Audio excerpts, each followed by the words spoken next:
Miss হবে না আপনার পছন্দের টিভি শো। দেখুন জি5 অ্যাপে একদম ফ্রি।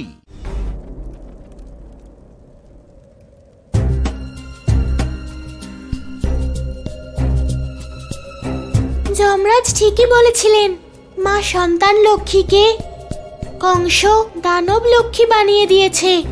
আমাকে শীঘ্রই ওনাকে এখান থেকে মুক্ত করতে হবে, না হলে অনর্থ ঘটবে। হে মা সন্তান লক্ষ্মী, সকল মা এবং তাদের সন্তানদের উপর তুমি কৃপা করো। হে মা সন্তান লক্ষ্মী, সাহায্য করুন, সাহায্য করুন, আপনার সন্তানদের সাহায্য করুন। শান্ত হও গোপিনীরা, ধৈর্য ধরো, আর একটু অপেক্ষা করো, সব ঠিক হয়ে যাবে।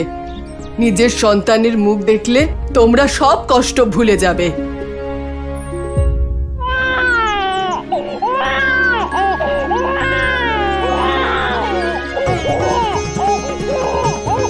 গুরুদেব, মনে হয় মা সন্তান লক্ষ্মীর কৃপায় সন্তানদের জন্ম হয়ে গেছে।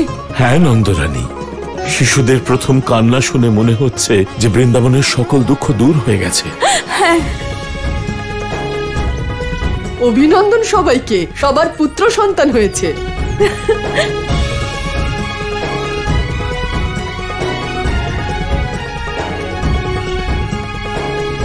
দাইমা, গোপিনীরা সুস্থ আছে তো? হ্যাঁ নন্দরানী, সবার শরীর ঠিক আছে।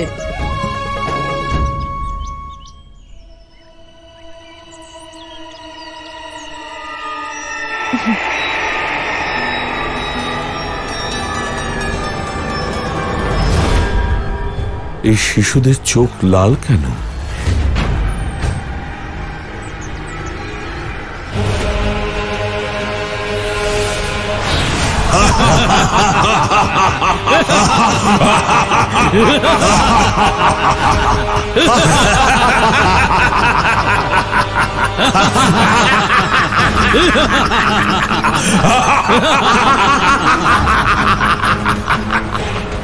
গুরুদেব, ছোট্ট শিশুরা অসুর কি করে হয়ে গেল?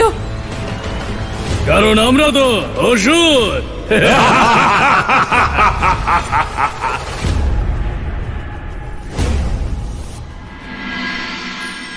এসে গেছো তুমি কানাই?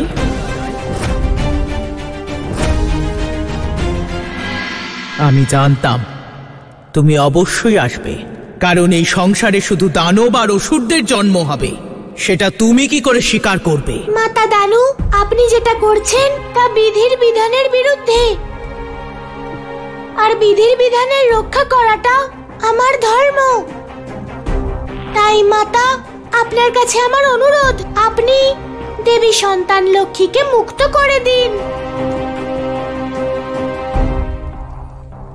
কানাই, তুমি আমার সকল পুত্রদের হত্যা করেছ।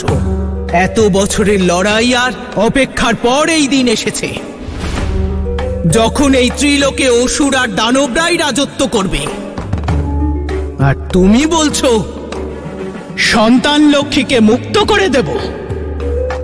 কখনো নয়। মাতা দানু, যদি আপনি বিধির বিধান খণ্ডন করার চেষ্টা করেন, তাহলে তার শাস্তি অবশ্যই পাবেন। আমি দানবদের মা দানু, শাস্তি তুমি আমায় নয়, আজ আমি তোমাকে দেব।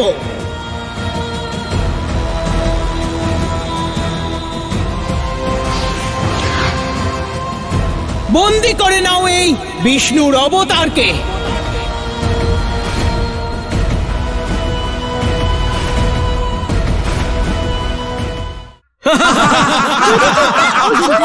তাহলে বালকের রূপে জন্ম কিভাবে নিলে? কারণ এখন এই সংসারে শুধু দানব আর রাক্ষসদেরই জন্ম হবে।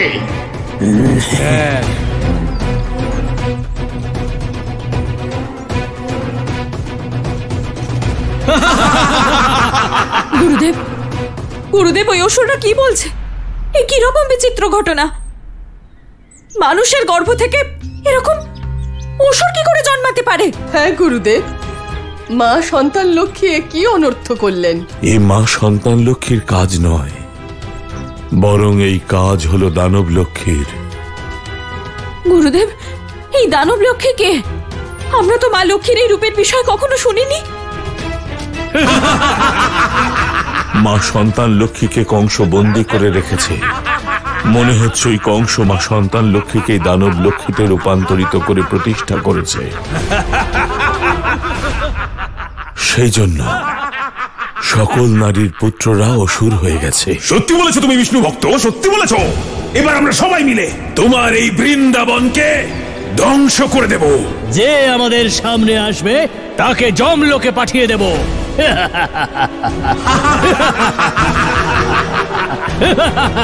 এই অসুরদের থেকে নিজেদের জীবন বাঁচাও, পালাও।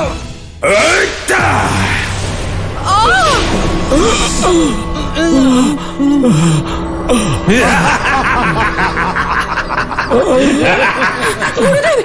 গুরুদেব! কাকি, গুরুদেব নিজেকে রক্ষা করতে সক্ষম। আমাদের সবার নিজেকে রক্ষা করা উচিত। চলো কাকি, চলো চলো সবাই।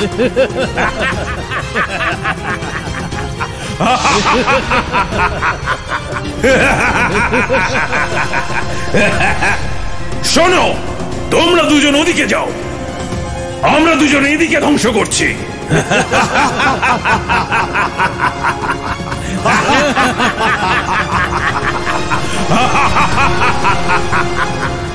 পুত্র, এই বালককে ধরে এমন এক অন্ধকার কারাগারে বন্দী করে রাখো যেখানে সূর্যের আলো পৌঁছয় না। অন্ধকার থেকে আলোয় তো আমি তোমাদের পৌঁছে দেব।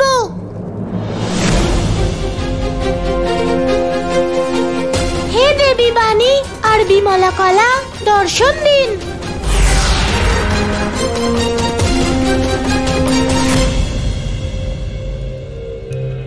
আজ্ঞা দিন প্রভু, আপনি আমাদের কেন স্মরণ করেছেন? হে দেবীগণ, দানব মাতা দানুর অধর্ম আটকানোর জন্য আমায় আপনাদের সাহায্য চাই। আমার পথে বাধা সৃষ্টিকারী এই দানবদের বিনাশ করুন। যথা আজ্ঞা প্রভু।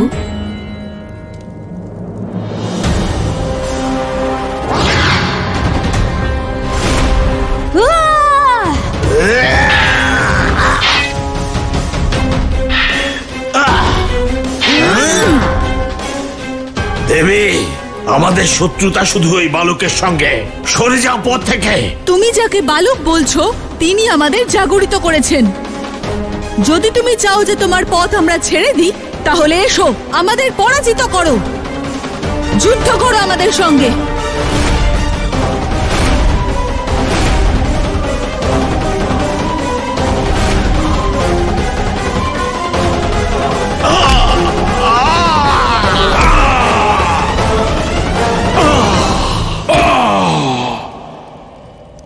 হে দেবীগণ, এই দানবেরা দেবী সন্তান লক্ষ্মীকে দানব লক্ষ্মী রূপে স্থাপিত করে কেবল সন্তান লক্ষ্মীকেই নয়, বরং সংসারের সকল নারী জাতিকে অপমান করেছে। বিনাশ করুন এই পাপী দানবদের।